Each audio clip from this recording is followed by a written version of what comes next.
पिछले 11th के introduction of science में हम लोग देखे थे और बोले थे कि गाय घास चल रही है, तो आप हंसे थे कि घास कहाँ है, तो मैं बताया था कि घास तो गाय खा गई। फिर आप बोले कि गाय कहाँ है, तो गाय तो घास खा ली, तो यहाँ से क्या करेगी, यहाँ से गई। तो ना गाय है यहाँ ना घास है, लेकिन गाय घास चल रही है, दैट इज साइंस।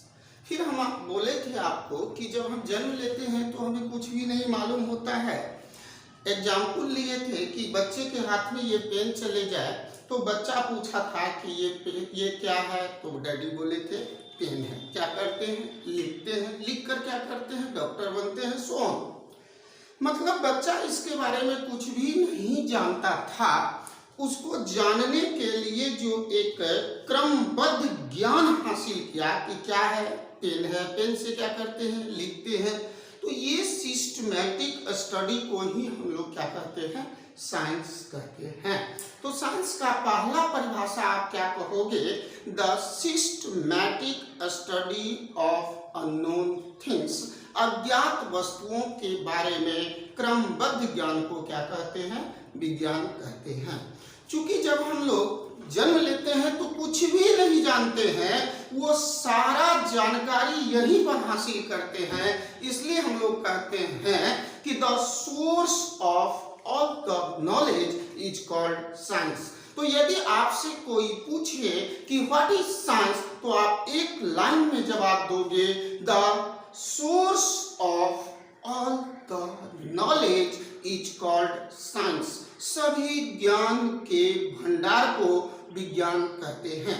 फिर बच्चे हम लोग देखे थे कि साइंस को कितने भाग में बांटे थे, दो भाग में।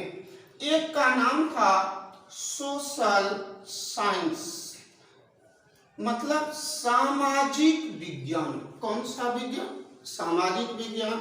और दूसरा है नेचुरल साइंस। कौन सा साइंस, नेचुरल साइंस, प्राकृतिक विज्ञान। साइंस कितने तरह के, एक सोशल और दूसरा नेचुरल। जिसमें समाज एवं उसके नियमों का अध्ययन करते हैं उसे कौन सा विज्ञान कहेंगे, सामाजिक विज्ञान। और जिसमें प्रकृति एवं उसके नियमों का अध्ययन करेंगे उसको कहेंगे नेचुरल साइंस। अच्छा, नेचुरल साइंस, प्रकृति हम लोग को दो तरह की वस्तु दिया है। एक दिया है जो जिसमें जान हो, वो है उसका स्टडी जिसमें करेंगे उसे कहेंगे लाइफ साइंस। और जिसमें हम लोग निर्जीव प्राकृतिक वस्तु का अध्ययन करते हैं उसको कहते हैं फिजिकल साइंस, जीव विज्ञान। और ये भौतिक विज्ञान। तो लाइफ साइंस के लिए लैमार्क साहब सबसे पहले किसका यूज किए थे, बायोलॉजी टर्म का। किस टर्म का बोलो, बायोलॉजी। ऐसे तो बायोलॉजी का बहुत सारा ब्रांच है बच्चे, बट मूल रूप से इसका 3 ब्रांच है। पहला ब्रांच है बोटेनी, दूसरा है जूलॉजी और तीसरा है माइक्रोबायोलॉजी। कौन सा बोलो, माइक्रोबायोलॉजी। तो branch of natural science in which we study about living things is called biology। वह प्राकृतिक विज्ञान जिसके अंतर्गत जीवित वस्तुओं का अध्ययन किया जाता है उसे क्या कहोगे, बायोलॉजी मीन्स जीव विज्ञान। क्या बताए थे कि जीव विज्ञान का बहुत सारा ब्रांच है, बट मूल रूप से कितना ब्रांच है, 3 ब्रांच। पहला कौन सा, बोटनी, दूसरा जूलॉजी और तीसरा माइक्रोबायोलॉजी।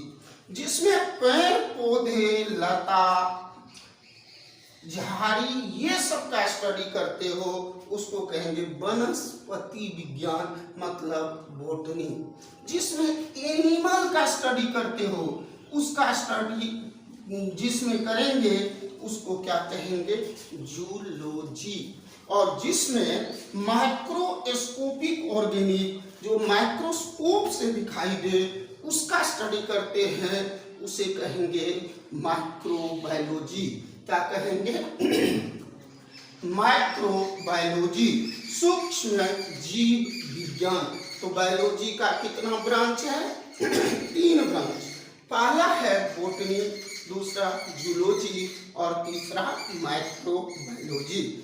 जिस विज्ञान में हम लोग पेड़ पौधे का स्टडी करेंगे, लता का स्टडी करेंगे, झाड़ी का करेंगे, उसको कहेंगे वनस्पति विज्ञान। जिस विज्ञान में हम लोग एनिमल का स्टडी करेंगे, अच्छा हम लोग भी क्या है? एनिमल हैं, लेकिन हम लोग बुद्धिमान जानवर हैं, लेकिन जो भी है तो जानवर, तो हम लोग का ही स्टडी, हम लोग भी अपना स्टडी इसमें करते हैं जूलॉजी में। और जिसमें सूक्ष्म जीव, बैक्टीरिया, वायरस, कोरोना वायरस, ये सब का स्टडी करेंगे, उसको क्या कहेंगे? माइक्रोबायोलॉजी।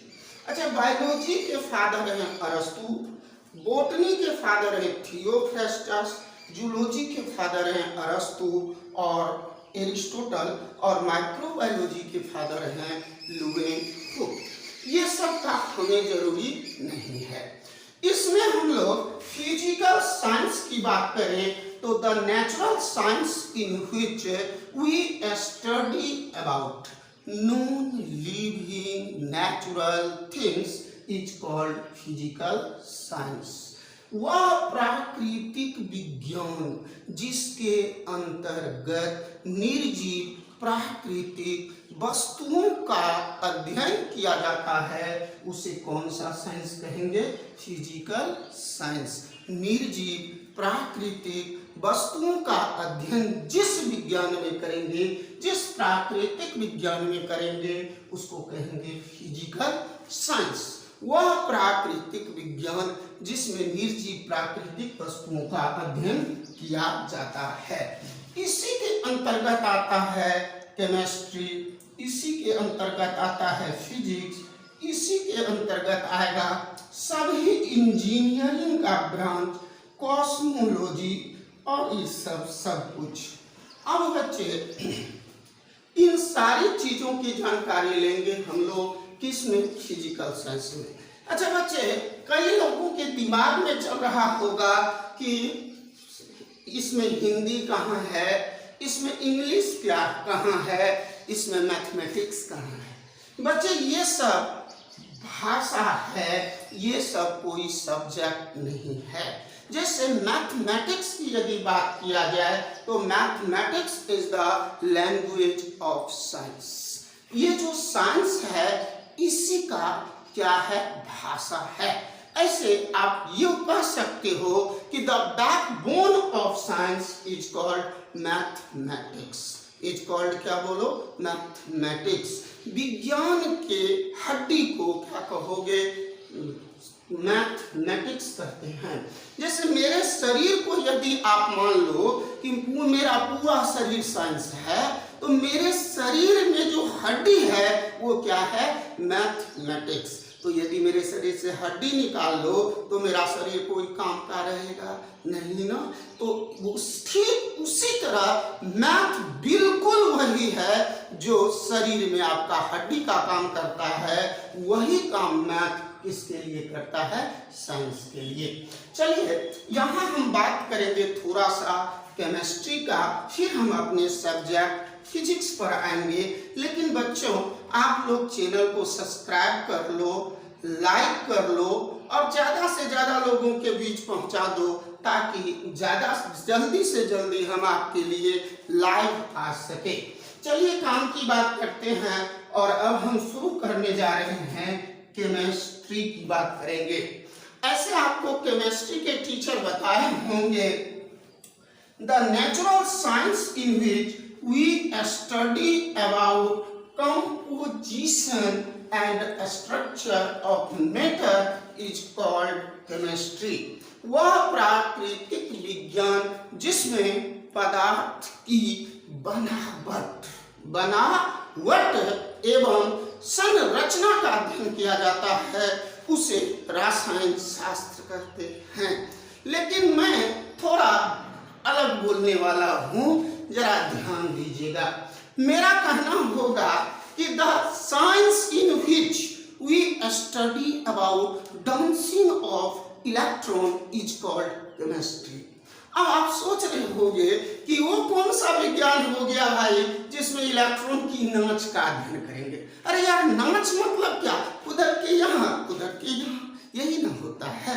तो हम कहेंगे कि वह प्राकृतिक विज्ञान जिसमें इलेक्ट्रॉन के नाच, डिस्को डांस का स्टडी किया जाता है, उसी को क्या कहेंगे, केमिस्ट्री। अब आपको कहोगे सर ये कैसे हो सकता है, तो जरा ध्यान देना बच्चे कि ये Na की बात करोगे तो Na का परमाणु संख्या कितना, 11 होता है।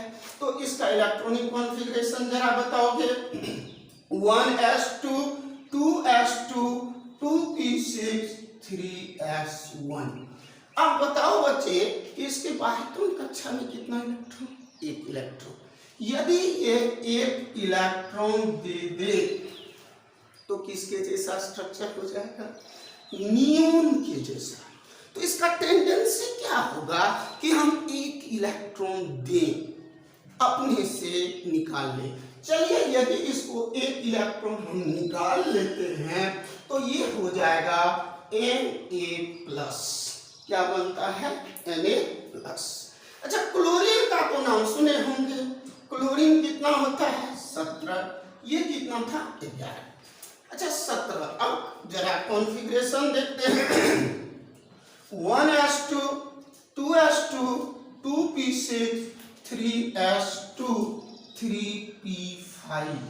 अब देखो बच्चे, इसके बाह्यतम कक्षा में कितना इलेक्ट्रॉन है, 7 इलेक्ट्रॉन। कितना इलेक्ट्रॉन, 7।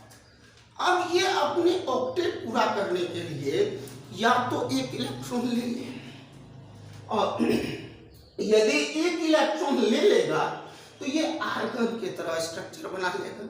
लेकिन ये 7 इलेक्ट्रॉन देगा तब इसके जैसा नियॉन। तो 7 देना बहुत कठिन है इन कंपैरिजन टू 1 लेना। तो ये क्या करता है, 1 इलेक्ट्रॉन ले लेगा और बना लेगा Cl-। अब ये सारा खेल किसके कारण हो रहा है, तो इसी इलेक्ट्रॉन के नाच के कारण। तो अब ये प्लस और ये बोलो माइनस, ये दोनों जब मिल जाएगा तो क्या बना लेगा, बोलो NaCl। तो पदार्थ की बनावट और संरचना का अध्ययन जिस विज्ञान में करेंगे उसे क्या कहेंगे, केमिस्ट्री। नॉर्मली आप क्या परिभाषा देते हो, the natural science in which we study about composition and structure of matter is called chemistry। is called क्या बोलो, chemistry। केमिस्ट्री के फादर हैं लेबोजियर। कौन है, बोलो, लेबोजियर। और केमिस्ट्री में पहला नोबेल प्राइज प्राप्त किया था वान हॉफ। कौन प्राप्त किया था, वान हॉफ। वीडियो को रोकेंगे और एक एक चीज को नोट करते जाएंगे और शेयर करेंगे, लाइक करेंगे। इससे आगे मैं अगले क्लास में शुरू करूंगा what is physics. What is physics. Thank you.